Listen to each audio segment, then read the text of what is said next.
Donc ça fait, c'est pareil que x plus y égale 0. De dire que x plus y égale 0, ça revient à dire que x est égal à moins y. Donc ça revient à dire que xy, c'est égal à moins y. Donc ça fait y facteur de moins 1. Bon, bah donc, on voit que xy est collinéaire à moins 1. Attention, on n'écrit pas vect de moins x. C'est non, c'est. Alors ça, si vous avez mis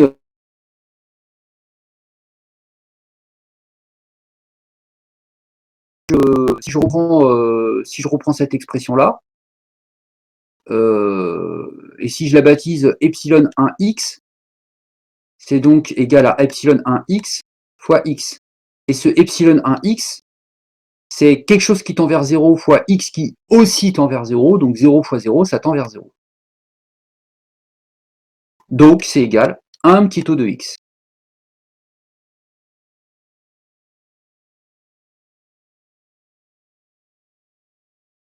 Alors, pour toi, pourquoi petit taux de x moins petit taux de x égale, égale petit taux de x? Même combat, on l'a déjà fait celui-là. Mais là, on travaille les réflexes. Donc c'est epsilon 1x fois x moins epsilon 2x fois x avec lui qui tend vers 0, lui qui tend vers 0. Est-ce que c'est de la forme quelque chose fois x avec ce quelque chose qui tend vers 0? Ben oui, il suffit de factoriser les deux expressions, enfin par x, et ça, en le baptisant epsilon x, ça tend vers 0 lorsque x tend vers 0. Hein, parce que c'est 0 moins 0. Donc, c'est égal à un petit taux de x.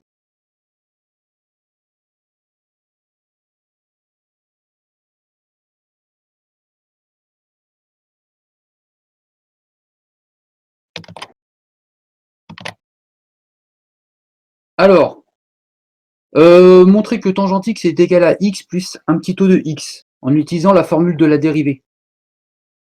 Alors, là j'ai f de x qui est égal à tangente x, et la formule de la dérivée, elle nous dit quoi? Donc là, je fais référence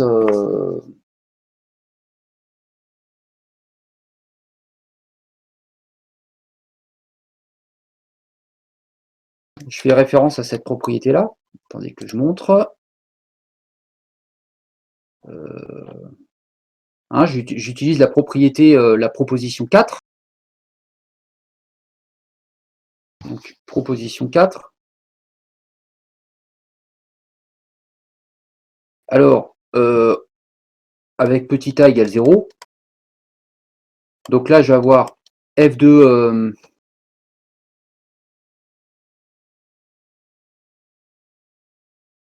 ça va me donner f de 0 plus h égale f de 0 plus h f' de 0 plus un petit taux de h lorsque h tend vers 0.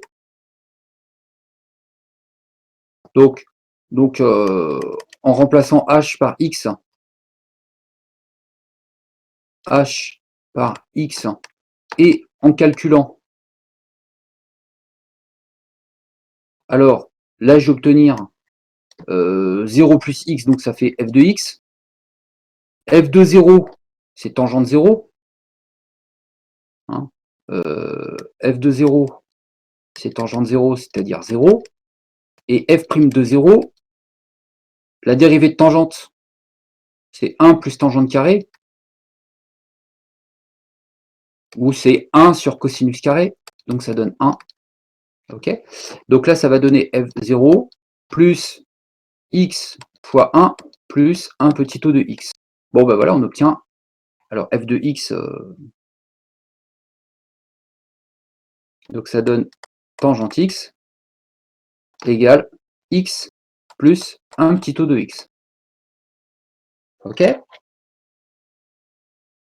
Bon, on déduit la limite de tangente x sur racine de x. Alors, en déduire la limite de tangente x sur racine de x. Bon, bah là, ce que je peux dire, donc au voisinage de 0,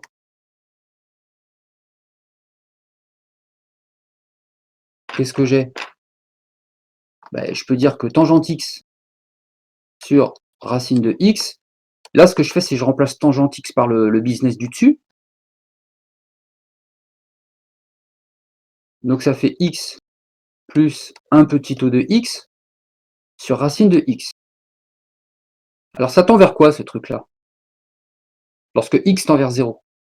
Alors là, on a 0, on a quelque chose qui tend vers 0. Là aussi, on a quelque chose qui tend vers 0. Alors maintenant, là, on a affaire à une forme indéterminée, mais bon, bah, y a une chose simple, hein, c'est, après tout, x plus petit o de x, je peux encore dire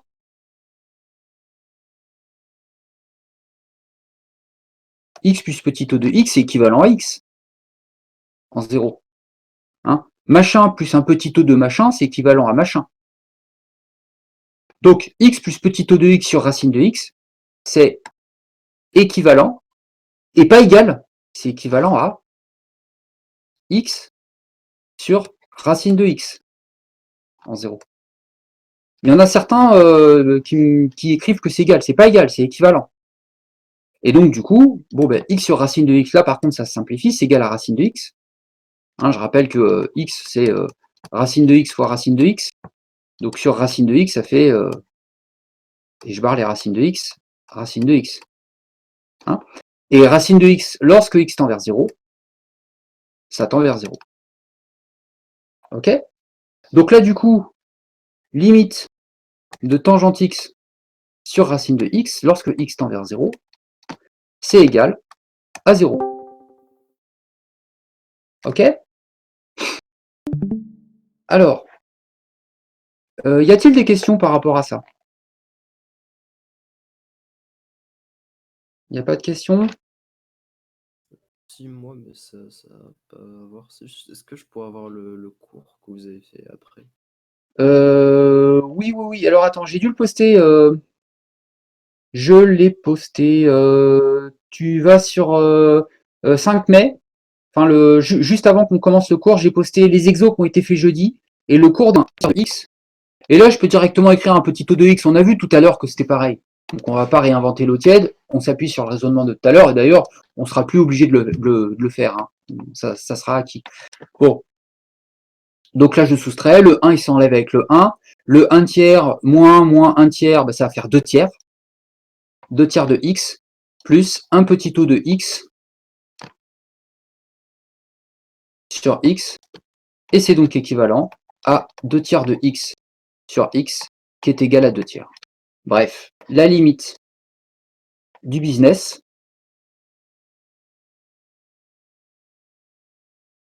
sur X, lorsque X tend vers 0, c'est égal à 2 tiers.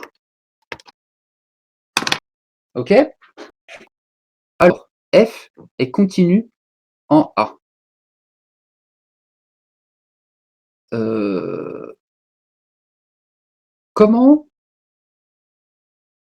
Comment démontrer une... Alors, pourquoi c'est vrai ce truc?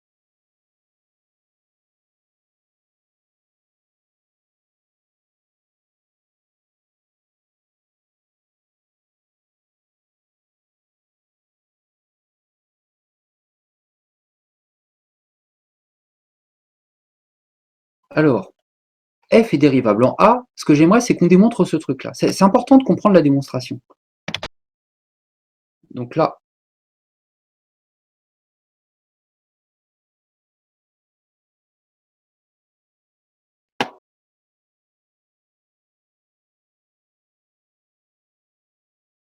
attendez, hop.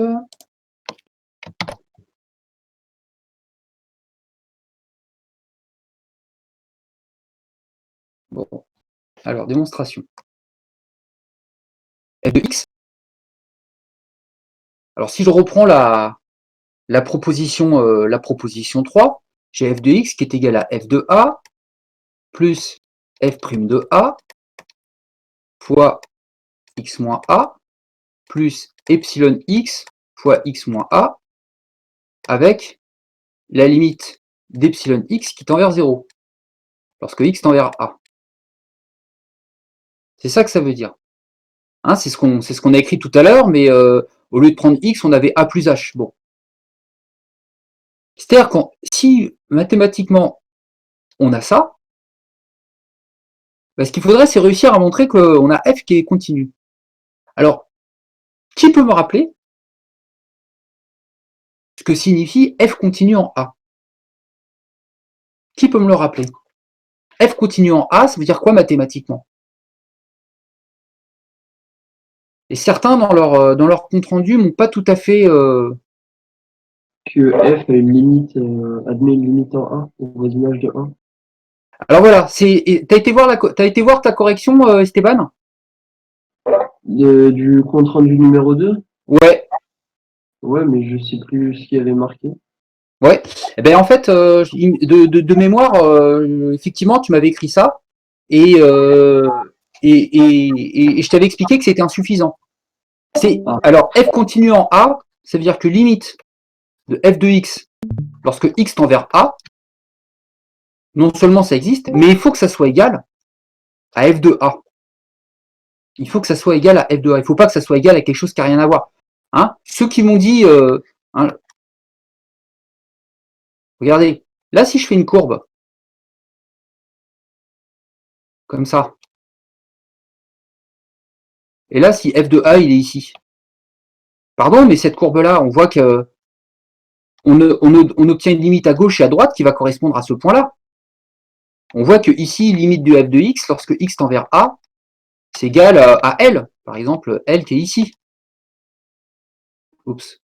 Et on voit pour autant que la fonction, elle n'est pas continue, parce que, hop, pour continuer, il faut que je fasse un bond et que je redescende. Donc, il est important que cette limite L, elle coïncide avec cette valeur-là, ou plutôt que cette valeur-là, elle coïncide avec cette limite. Donc, lui, il faut que je le rapproche ici pour que ça soit continu. Donc, il est important qu'on ait f de a ici. Et puis, pas d'histoire de...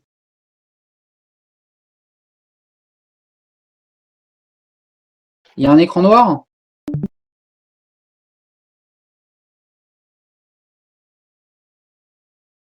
Qui est vertical. Je devrais même la faire un petit peu plus grosse.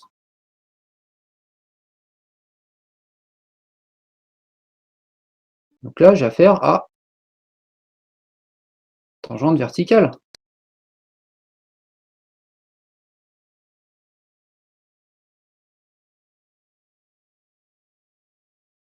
Mais le problème avec la tangente verticale, c'est que n'est plus sous la forme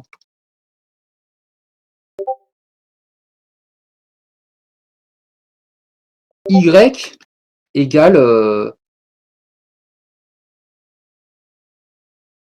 f' de a x moins a plus f de a. Vous allez comprendre pourquoi après.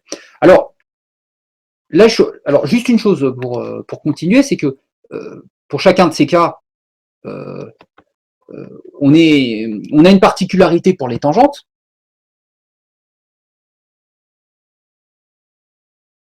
On a néanmoins des fonctions qui sont continues. Courbe continue. D'accord? Donc là, pour sentir les choses. Hein.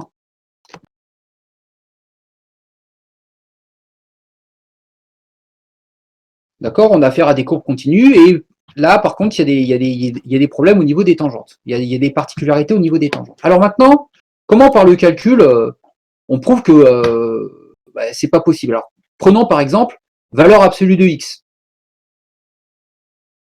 Si je prends valeur absolue de x, eh bien, pour f de x, alors, donc là, maintenant on passe à la preuve.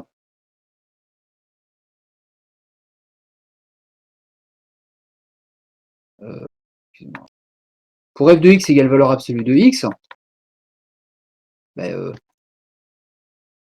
f est continu en 0,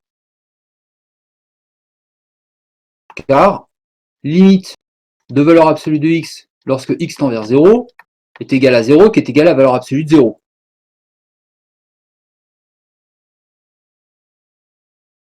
Maintenant, pourquoi f n'est pas dérivable en 0?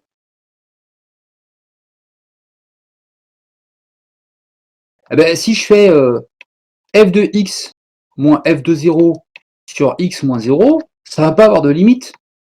C'est valeur absolue de x moins valeur absolue de 0 sur x moins 0. Bon, ça fait valeur absolue de x sur x. Et on avait vu que ça n'a pas de limite. Ça n'a pas de limite. Ça n'a pas de limite car valeur absolue de x sur x, c'est égal à 1 si x positif, donc ça tend vers 1, et c'est égal à moins 1 si x négatif. Pardon, strictement positif, excusez-moi. Ah, j'ai un problème.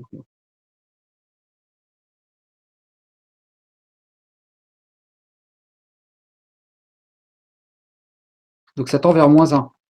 Donc limite à gauche, lorsque x tend vers 0, plus de f de x est différent de limite de f de x lorsque x tend vers 0 moins.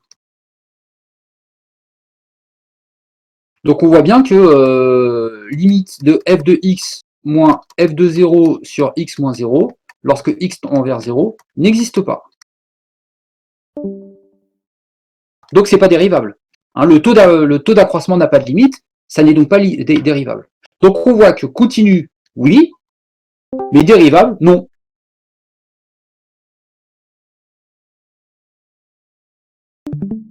Ok? Et comment dire, le fait que ça n'admette pas de limite le taux d'accroissement n'admette pas de limite en 0, ben, se traduit par l'idée que la tangente n'arrive pas à se positionner d'une manière stable. Passons maintenant au deuxième exemple. Alors le deuxième exemple, c'est pour f de x égale racine de x. Donc on a bien en 0. Bon, ça fait partie des fonctions de référence. Et maintenant, si je fais f de x moins f de 0 sur x moins 0, ça fait racine de x moins racine de 0 sur x moins 0, ça fait racine de x sur x, 1 sur racine de x, et ça, eh ben, ça tend vers plus l'infini. Lorsque x tend vers 0, ça tend vers plus l'infini. Donc ça n'est pas dérivable. N'est pas dérivable. En 0. Et plus l'infini, si vous voulez, ça va correspondre à quoi dans notre histoire? Eh ben, ça va correspondre au coefficient directeur de la tangente si elle existe. Et donc c'est pour ça qu'on obtient une tangente verticale. C'est parce que son coefficient directeur, il est ici. F' de A est différent de 0. Alors, f-1 est dérivable en f de A, et la formule c'est f-1. Alors la dérivée de f-1 en f de A est égale à 1 sur f' de A.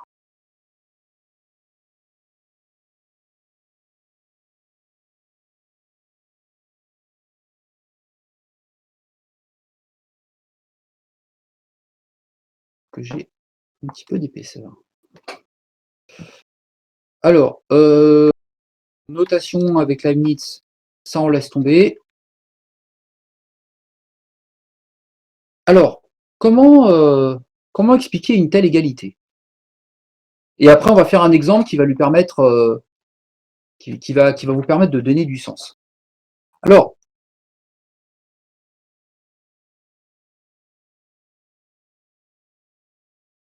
rappel. Est-ce que vous pouvez m'écrire cette relation-là? Eh ben, je vais vous demander de la dériver. Dérivez-la, cette relation-là, en utilisant la formule que je vous ai fait écrire avec. Attention, f-1 va jouer le rôle de f et g va jouer le rôle de f. Donc,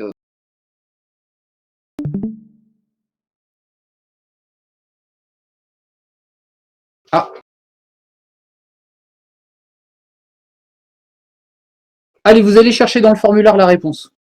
Antécédent. Ok? Bon alors, il suffit pas de l'observer.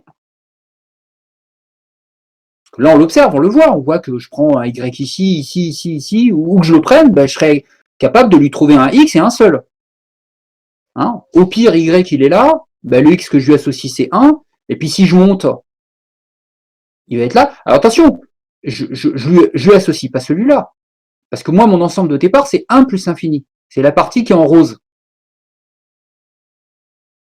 Donc là, l'antécédent que je vais aller chercher ici ne fait pas partie de mon ensemble de départ. Donc, comment le démontrer mathématiquement que f est bijective? Alors, donc, je me donne un Y. Voilà. Éprouvons que l'équation x carré plus x égale y admet une unique solution.